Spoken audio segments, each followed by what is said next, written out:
अस्सलाम वालेकुम, welcome to my channel. आज फिर एक नई वीडियो के साथ हाजिर हूँ। हम चारों अफराद बाहर ही मौजूद रहे। गांव का डॉक्टर हमारे इसरार पर चंद घंटे कबल वापस चला गया था।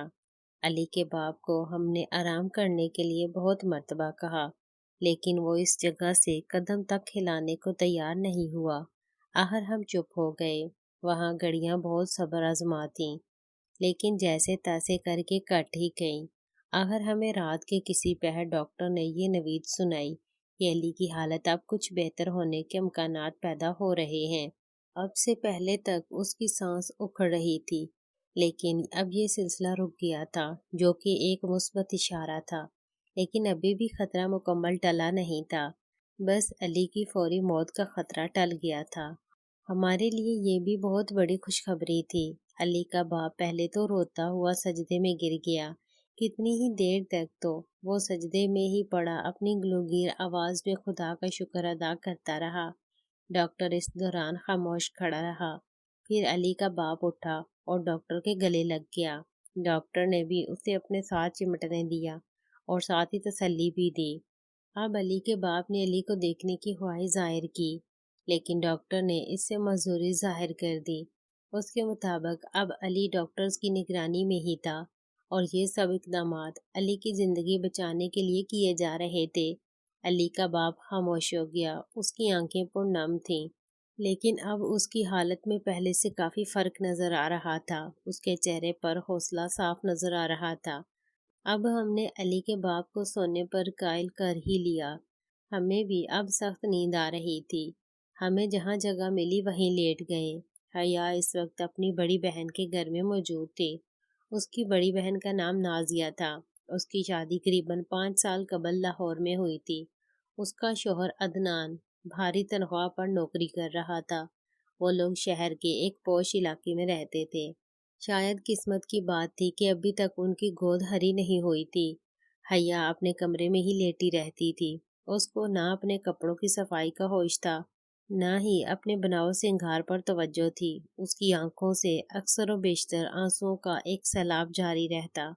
उसकी बहन ने उसे कई मर्तबा समझाया, अपना ख्याल रखने पर जोर दिया था, लेकिन हया जैसे उसकी बात सुनती ही नहीं थी। आज भी नाजिया ने उसे समझाया था, लेकिन हया ने हस्बे मामूल कोई तवज्जो नहीं दी थी और नाजिया का दिल कट कर रह गया था। हया से उसे शदीद मोहब्बत थी। वैसे तो हया घर में सबकी ही लाडली हुआ करती थी, लेकिन नाजिया ने खसूसन हया का बेइंतहा ख्याल रखा था। जब भी हया रो रही होती, नाजिया को हया का बचपन याद आ जाता, जब हया की खुशी के लिए कई कई मर्तबा उसने न जाने कितनी मुशक्कतें उठाई थीं, न जाने कितनी मर्तबा अपने आप को हलकान किया था। हया भी ज्यादातर उसी से अपने लाड उठवाती थी और वो खसूसन उसके आगे पीछे फिरती रहती थी। इस तमाम तर मेहनत का मकसद हया की सिर्फ एक मुस्कुराहट हुआ करता था, और आज वही हया एक खिजां रसीदा दरख्त की तरह मुरझाई हुई उसके सामने थी। नाजिया को हया और अली की सारी कहानी मालूम हो चुकी थी। उसने हया से अभी तक इस हवाले से कोई बात नहीं की थी, लेकिन आज वो हया से बात करने का पक्का फैसला कर चुकी थी। उसने तमाम नौकरों को घर से बाहर भेज दिया और हया को लेकर लॉन में आ गई। चाय और कुछ निमको भी साथ ले ली। हया को निमको के साथ चाय बेहद पसंद रही थी। दोनों बहनें लॉन में मौजूद थीं। हया दूर कहीं देख रही थी और नाजिया उसकी आंखों में नजरें जुमाए हुए थी। नाजिया के बेहद इसरार पर हया ने चाय तो पी ली थी, लेकिन निमको की तरफ देखा तक नहीं था। नाजिया ने उसे याद दिलाया तो हया ने जी अच्छा कहकर जैसे बात खत्म कर दी। नाजिया ने सोचा, ऐसे तो ये कभी खुलकर बात नहीं करेगी, इससे सीधी सीधी बात की जाए तो बेहतर होगा। अब नाजिया ने उसे अपनी तरफ देखने का कहा और जो ही हया ने आंखें उठाकर उसकी आंखों में देखा, नाजिया ने सवाल दाग दिया, ये अली का और तुम्हारा क्या मामला चल रहा है? सवाल इतना गैर मुतवक्को और अचानक था कि हया अपने तासुरात छुपा न सकी। पहले तो उससे बात ही न हो सकी, और जब उसने अपनी बहन की तरफ देखकर कुछ कहना चाहा तो जैसे जुबान ने साथ छोड़ दिया। हया शर्मिंदगी से सर झुकाकर रह गई।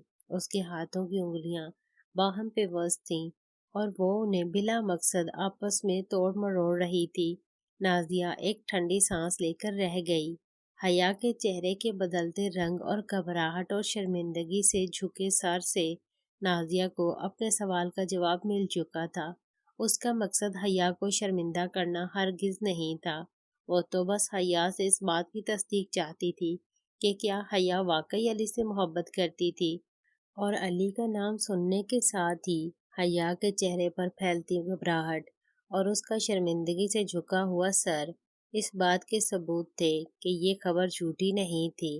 حیا بھی علی کی محبت میں غرق تھی، اور اس کی اس ابتر حالت کی وجہ بھی یہی محبت تھی۔ دیکھو حیا، میں مانتی ہوں کہ یہ عمر ہوتی ہی ایسی ہے کہ کوئی لاکھ سمجھائے لیکن عشق کا بھوت سر چڑھ جائے تو بندہ کسی کی نہیں سنتا، لیکن میں بڑی بہن ہونے کے ناطے کچھ پوچھنا چاہتی ہوں۔ اس کے بعد نازیہ نے اس سے چند عام سوال پوچھنا شروع کر دیے۔ حیا پہلے تو اس کے سوالوں پر حیران ہوئی، لیکن جب اس نے نازیہ کے چہرے پر دوستانہ تاثرات دیکھے تو اسے جواب دینے میں آسانی ہو گئی۔ وہ اب قدرے روانی سے نازیہ کے سوالوں کے جوابات دے رہی تھی۔ نازیہ اس سے علی کے متعلق پوچھ رہی تھی، پھر علی کے سوالات کا رخ ملاقاتوں کی طرف مڑ گیا۔ حیا نے اسے ملاقاتوں کا مختصر احوال بھی سنا دیا۔ بس وہ اپنی کھیتوں میں گیم کرنے والی کہانی گول کر گئی تھی۔ اس نے شکیلہ کے تعاون کا بھی بتا دیا تھا۔ کئی باتیں ہوئیں۔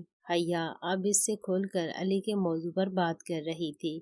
نازیہ نے اب اصل سوال کرنے کا فیصلہ کیا اور حیا کی آنکھوں میں دیکھتے ہوئے بالکل اچانک سوال کر دیا، حیا، کیا علی پر اپنا سب کچھ لٹا بیٹھی ہو یا کچھ اپنے پاس بچا کر بھی رکھا ہوا ہے؟ سوال گو کہ سیدھی طرح سے نہیں پوچھا گیا تھا، لیکن حیا اس سوال کا مطلب اچھی طرح سمجھ گئی تھی، اور جواب دینے کی بجائے حیا کا سر جھک گیا۔ اس کے چہرے پر دھر آنے والی سرخی نازیہ کو جواب سمجھانے کے لیے کافی تھی۔ نازیہ اپنا سر پکڑ کر بیٹھ گئی تھی، گویا حیا علی سے اس سے آگے سوچ کر ہی اسے اب بکائی آنے لگی۔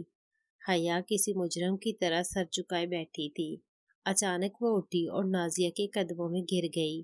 وہ بلک بلک کر رو رہی تھی اور ساتھ بولے بھی جا رہی تھی، آپا، مجھے معاف کر دو آپا، مجھ سے بہت بڑی غلطی ہو گئی آپا، مجھے معاف کر دو آپا۔ حیا اپنی بہن کے قدموں میں لوٹ رہی تھی، اس کے پیر پکڑ کر معافی مانگ رہی تھی۔ مجھے معاف کر دو پیاری آپا، اگر سزا بھی دینا چاہو تو دے لو آپا، مگر ایک بار، بس ایک بار مجھے میرے علی سے ملوا دو آپا۔ میں اس سے بہت محبت کرتی ہوں آپا، سچی محبت کرتی ہوں میں آپا، کئی دنوں سے اسے دیکھنے کو ترس گئی ہوں آپا، مجھ پر رحم کرو آپا، ورنہ میں مر جاؤں گی آپا، اس طرح میں مر جاؤں گی آپا، مر جاؤں گی، بس ایک بار میرے علی سے ملوا دو میری پیاری آپا۔ نازیہ اس کی اس عمل اور نئے مطالبے سے اور بھی پریشان ہو گئی، اور اس کے الفاظ سن کر تو نازیہ حیرت کے سمندر میں ڈوب گئی تھی۔ اسے حیا کے خاموش اعتراف جرم سے غصہ ضرور آیا تھا، لیکن وہ سمجھدار تھی، جانتی تھی کہ اس عمر میں انسان کا ڈگمگا جانا کوئی بہت زیادہ انوکھی بات نہیں ہوتی، لیکن حیا اس سے جو مطالبہ کر رہی تھی وہ ناممکن تھا۔ اگرچہ حیا اسے بہت زیادہ پیاری تھی، اور وہ ہمیشہ سے حیا کی ہر مانگ پوری کرنے کی کوشش کرتی رہی تھی، لیکن اب کی بات اور تھی۔ اب حیا اس سے کوئی کھلونا نہیں بلکہ علی مانگ رہی تھی۔ ناول کا اگلا پارٹ بہت جلد اپلوڈ کر دیا جائے گا۔